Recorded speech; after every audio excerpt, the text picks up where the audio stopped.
श्री सांब सदा शिवाय नमः। श्री रुद्राय नमः। ओम पार्वती पतये नमः। ओम नमो नीलकंठाय नमः। साथियों, हिंदू धर्म में प्रदोष व्रत बहुत शुभ माना गया है। इस दिन भगवान शिव की पूजा की जाती है। भक्तगण इस पवित्र दिन पर उपवास रखते हैं, सच्चे भाव के साथ पूजा करते हैं, उनकी सभी मनोकामनाएं पूरी होती हैं। इस महीने में प्रदोष व्रत 10 दिसंबर दिन रविवार को रखा जाएगा। रविवार के दिन पड़ने वाले प्रदोष व्रत को रवि प्रदोष व्रत के नाम से जाना जाता है। इस माह रवि प्रदोष व्रत की शुरुआत कृष्ण पक्ष की त्रयोदशी तिथि 10 दिसंबर सुबह 7:13 पर होगी। साथ ही इसका समापन 11 दिसंबर सुबह 7:10 पर होगा। ऐसे में प्रदोष व्रत 10 दिसंबर को रखा जाएगा। पूजा का मुहूर्त शाम 5:24 से रात 8:08 तक रहेगा। रवि प्रदोष व्रत की विधि क्या है, आइए जानते हैं। प्रदोष व्रत करने के लिए मनुष्य को व्रत वाले दिन सुबह सूर्योदय से पहले उठना चाहिए। नित्य कर्मों से निवृत्त होकर भगवान शिव का ध्यान करें। इस व्रत में अन्न ग्रहण नहीं किया जाता है। फिर पूरे दिन उपवास रखने के बाद शाम में सूर्यास्त से 1 घंटा पहले फिर से स्नान आदि करके साफ वस्त्र धारण करें। पूजा स्थल को गंगा जल से शुद्ध करें और एक मंडप तैयार करें।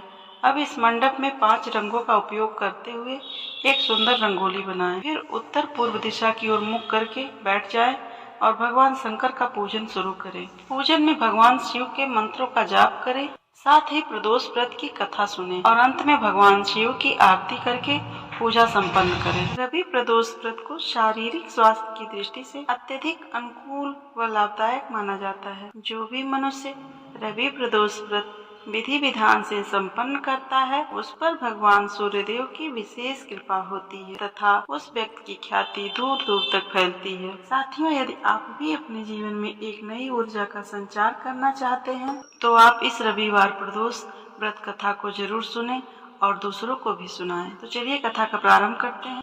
एक समय सभी प्राणियों के हित के लिए परम पावन भागीरथी के तट पर ऋषि समाज द्वारा एक विशाल गोष्ठी का आयोजन किया गया।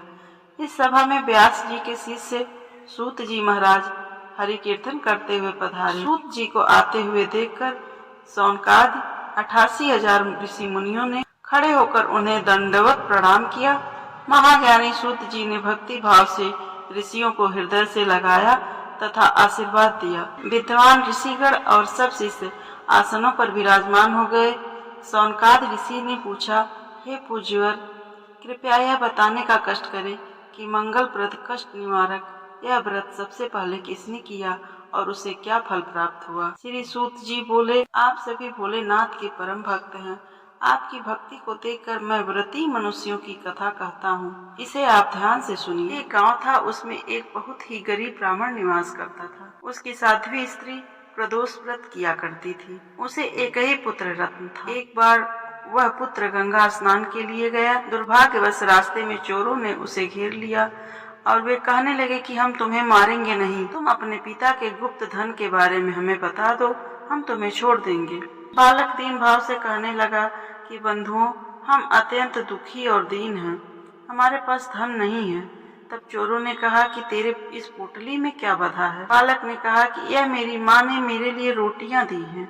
यह सुनकर चोरों ने साथियों से कहा कि साथियों, यह बहुत ही दीन दुखी मनुष्य है, अतः हम किसी और को लूटेंगे। इतना कहकर चोरों ने उस बालक को जाने दिया। बालक वहाँ से चलते हुए एक नगर में पहुँचा।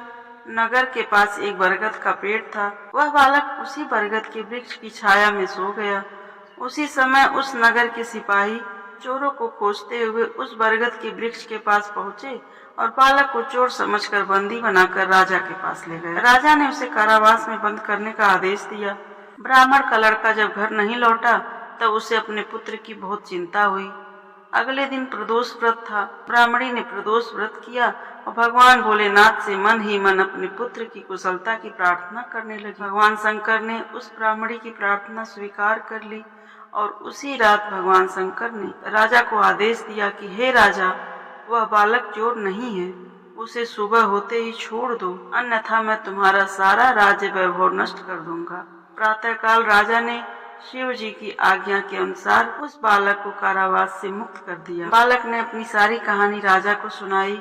राजा सब बात सुनकर अपने सिपाहियों को आदेश देकर उस बालक को उसके घर भेज दिया और उसके माता पिता को राज दरबार में बुलाया। उस बालक के माता पिता ब्राह्मण और ब्राह्मणी बहुत ही डरे हुए थे। राजा ने उन्हें भयभीत देखकर कहा कि आप डरे नहीं, आपका बालक निर्दोष है। राजा ने ब्राह्मण को 5 गांव दान में दिए, जिससे वह ब्राह्मण सुख पूर्वक अपना जीवन व्यतीत करने लगा।